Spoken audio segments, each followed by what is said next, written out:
Hello பசங்களா, இன்றைக்கி நம்ம ஒரு வெண்டைக்காயில் ஒரு மசாலா பார்க்க போகிறோம். இது 10 மினிட்ஸில் செஞ்சு முடிச்சிடலாம். சப்பாத்திக்கு ரொம்ப நல்லாயிருக்கும். இது நார்த் இந்தியாவிலலாம் இது மாதிரி செய்வாங்க. நீங்கள் ட்ரையாகவும் சாப்பிட்லாம். நான் கொஞ்சம் கிரேவி மாதிரி செஞ்சுருக்கேன். எப்படி செய்யலான்னு பார்க்கலாம் வாங்க. பாருங்கள், வெண்டைக்காயை இந்த மாதிரி அரைஞ்சி வச்சுக்கணும். என்ன சைஸுன்னு பார்த்தீங்கன்னாக்கா மீடியம் சைஸு தெரியுதா? இந்த சைஸில் நீங்கள் கட் பண்ணி வச்சுக்கோங்க. வெண்டைக்காய் மட்டும் போதும், வெங்காயம் தக்காளி எதுவுமே தேவை கிடையாது. அடுப்பில் ஆயில் ஊற்றியாச்சு. ஆயில் ஊற்றிட்டு கடுகு, அடுத்தது ஜீரகம் கொஞ்சம் நிறையா போட்டுக்கணும்.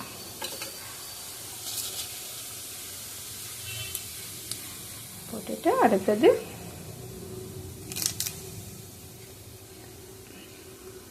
கருவேப்பிலை,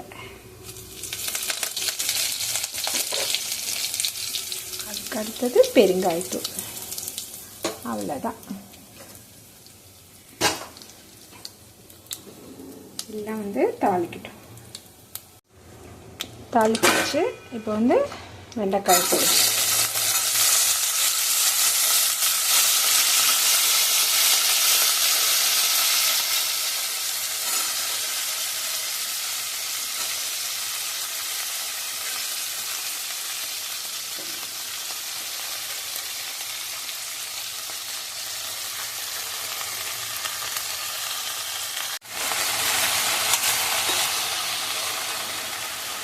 நல்லா வதக்கிட்டு ஒரு தட்டு போட்டு மூடிட்டு ஒரு 5 மினிட்ஸ் அப்படியே இருக்கட்டும். டிஸ்டர்ப் பண்ண வேண்டாம்.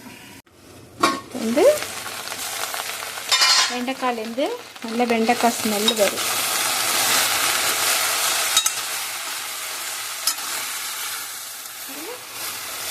வெண்டைக்காய் இந்த அளவுக்கு வெந்திருக்கு. இந்த ஸ்டேஜில் மஞ்சத்தூள், அடுத்தது உப்பு, வெண்டைக்காய்க்கு தேவையான அளவு உப்பு போட்டுக்கணும்.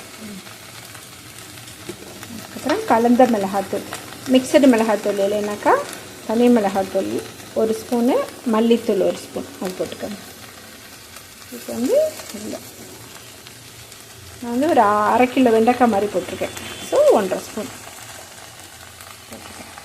அடுத்தது ஜீரா பவுடர்,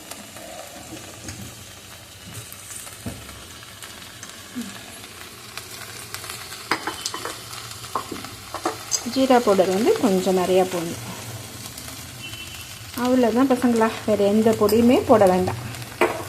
டிஷ்ஷே முடிஞ்சிருச்சு. இது இந்த மசாலாலாம் கொஞ்சம் அப்படியே வெண்டைக்காயில் பெரட்டுற அளவுக்கு அப்படியே கலந்துக்கிடுங்க.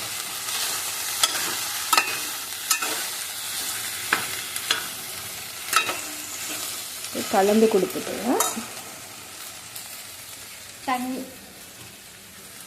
தண்ணி தேவையான அளவு ஊற்றிக்கணும்.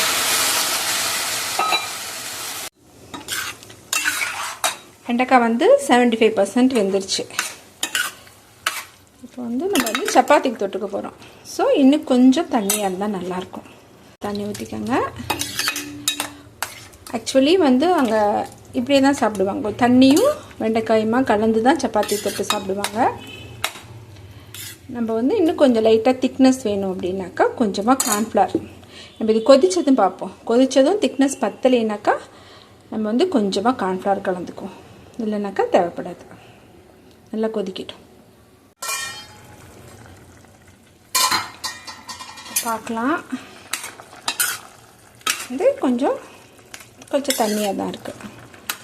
ஸோ இது இந்த அளவுக்கு கிரேவி இருந்தால் தான் 4 பேர் சாப்பிட முடியும். அதனால் நான் கொஞ்சோண்டு கார்ன்ஃப்ளவர் எடுத்துக்கிறேன். ஒரு ஸ்பூன் அளவுக்கு கார்ன்ஃப்ளவர் எடுத்துருக்கேன்.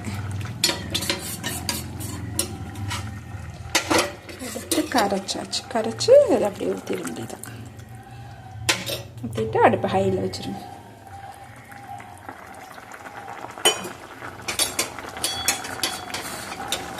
இது இந்த கிரேவிக்கு ஒரு திக்னஸ் கொடுக்கும். கொஞ்சம் பேர் தான் இருக்கீங்க அப்படின்னா இது கார்ன்ஃப்ளவர்லாம் ஊற்ற வேண்டாம். சில பேர் தண்ணியே ஊற்றாமல் அப்படியே ட்ரையாக வதக்கி சாப்பிடுவாங்க. நம்மளுக்கு வந்து கிரேவியாக சாப்பிட்டு பழகிருச்சுல, அதெல்லாம் அந்த ட்ரையாக சாப்பிட்டாக்கா அவ்வளோவா பிடிக்காது. அவ்வளோதான்.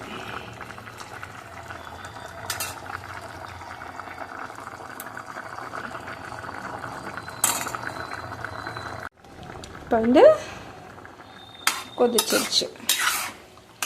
பார்த்தீங்களா எப்படி இருக்குன்ட்டு? இப்படி தான் இருக்கும். வெண்டைக்காயும் கொஞ்சம் லைட்டாக தண்ணியும். இது ஆறுச்சுனாக்கா இன்னும் உங்களுக்கு வந்து ஒரு திக்னஸ் கொடுக்கும். நம்ம இந்த ஸ்டேஜ்லேயே ஆஃப் பண்ணிவிடுவோம். அப்போ தான் உங்களுக்கு சாப்பிடும்போது கரெக்டாக இருக்கும். வந்து கொத்தமல்லி தழை, அவ்வளோதான். வந்து மூடி வச்சுட்டு அடுப்பை வந்து ஆஃப் பண்ணிடலாம். அவ்வளோதான், வெண்டைக்காய் சப்ஜி ரெடி. வந்து சப்பாத்தி பண்ணியாச்சு. வெண்டைக்காய் மசாலா இதோட கண்டிப்பாக பச்சை வெங்காயம் கட் பண்ணி வைங்க. ஏன்னா இந்த காம்பினேஷன் தான் ரொம்ப நல்லாயிருக்கும், அல்டிமேட்டாக இருக்கும். ரொம்ப சிம்பிள் செய்கிறது. செஞ்சு சாப்பிட்டு பார்த்துட்டு எப்படி இருக்குன்னு சொல்லுங்கள். ஓகே ஓகே பசங்களா, இன்றைக்கி வந்து ரொம்ப ஈஸியான ஒரு ஐட்டம் கற்றுக்கிட்டீங்க. இந்த மாதிரி சப்பாத்திக்கு வந்து தொட்டுக்கிறதுக்கு நிறைய ஐட்டம் இருக்குது. இந்த சேம் மெத்தடை யூஸ் பண்ணி நீங்கள் வந்து பீன்ஸ்லேயும் செய்யலாம். நல்லா பிஞ்சு பீன்ஸ் கிடைக்கும்போது முத்தல் பீன்ஸில் செய்யாதீங்க, நல்லா இருக்காது. சீசன் அப்போது நல்லா பிஞ்சாக கிடைக்கும் பார்த்தீங்களா?